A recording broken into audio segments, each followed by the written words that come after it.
Meat production is an $8 billion industry in the U.S., and new FDA rules could reduce farmers' frequent use of antibiotics to help their livestock grow and to prevent disease.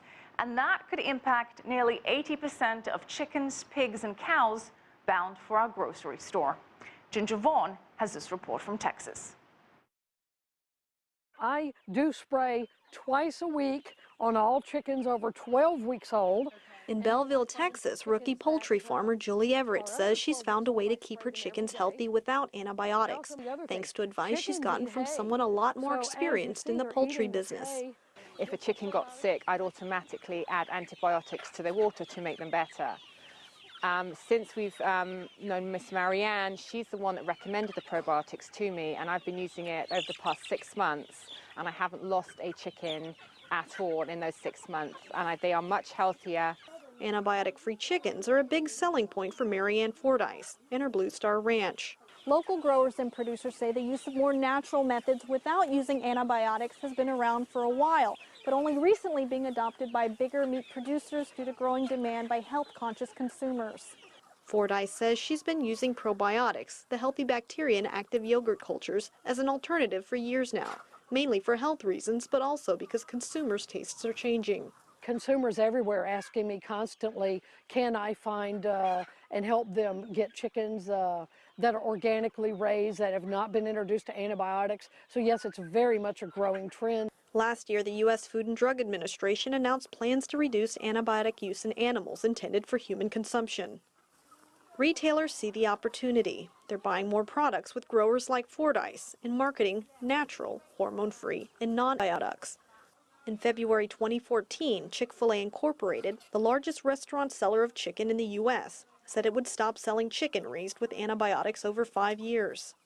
Worldwide, the use of antibiotics remains prevalent. 3 EU nations have imposed bans. Agricultural economist David Anderson says the practice is in the spotlight now, but he says in general giving animals antibiotics is a standard for combating illness and that it shouldn't be confused with antibiotics used for growth. All meat is inspected.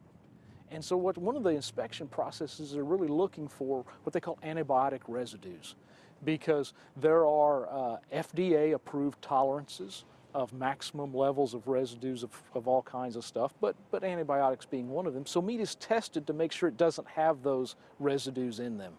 And so I think that's part of our system that maybe not a lot of people recognize. The animals are healthier. You suppress those bugs, they gain weight faster. The animals are healthier. And when they're healthier like that, because you're suppressing all the bugs, they gain weight faster. And so that's the kind of the production use side of antibiotics. And most countries allow that. Anderson says growing poultry and livestock without antibiotics is hard for producers, and adopting alternative ones wouldn't be cheap. Increased consumer demand should bring down costs. I can definitely say it is a growing trend with a lot of people, a lot of consumers want more healthy meat, better grade of meat, and they want to get away from antibiotics. So I believe, yes, the FDA will play a role in that, and eventually I believe it's going to trickle down to the consumer where more and more is going to become available on a regular basis. Ginger Vaughn, CCTV, Belleville, Texas.